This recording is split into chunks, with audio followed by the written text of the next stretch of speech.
Assalamualaikum warahmatullahi wabarakatuh. Selamat malam dan salam sejahtera untuk semuanya. Bismillahirrahmanirrahim.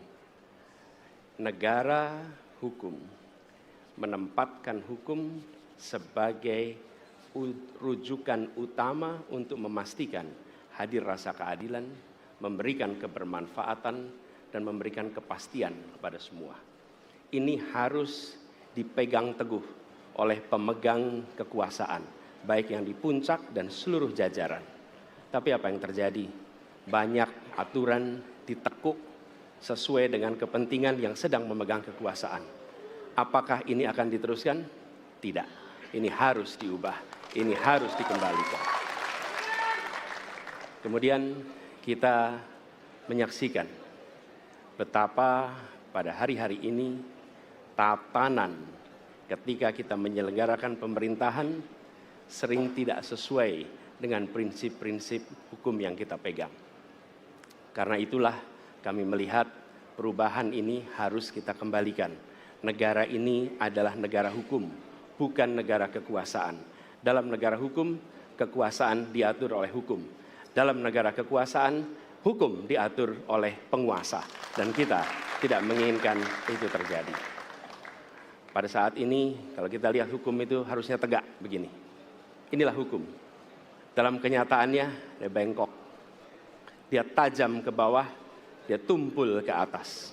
Dan kondisi ini tidak boleh didiamkan, tidak boleh dibiarkan, dan harus berubah. Karena itu kita mendorong perubahan.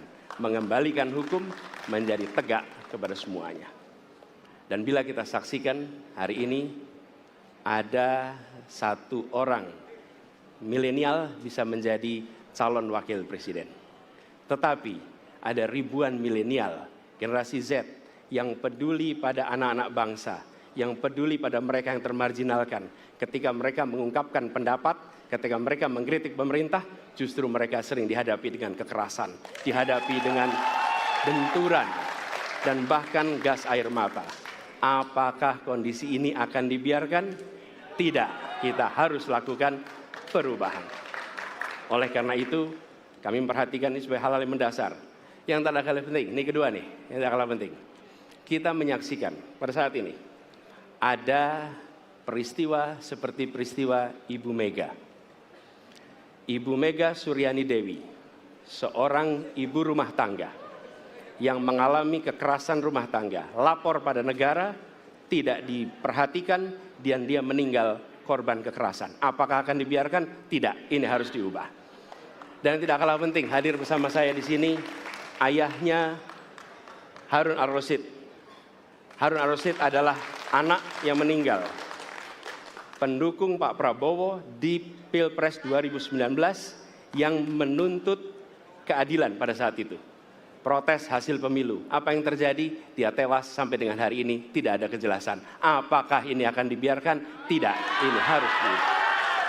Karena itu, kami mendedikasikan diri, hadir untuk memberikan komitmen bahwa dari puncak sampai ke bawah, kami akan tegakkan hukum pada siapa saja. Kami kembalikan marwah kehidupan bernegara yang menempatkan hukum sebagai tempat yang paling tinggi. Dan ketentuan itu berlaku kepada semua, termasuk ketika menyangkut urusan ASN, menyangkut urusan TNI dan Polri. Terima kasih. Assalamualaikum warahmatullahi wabarakatuh.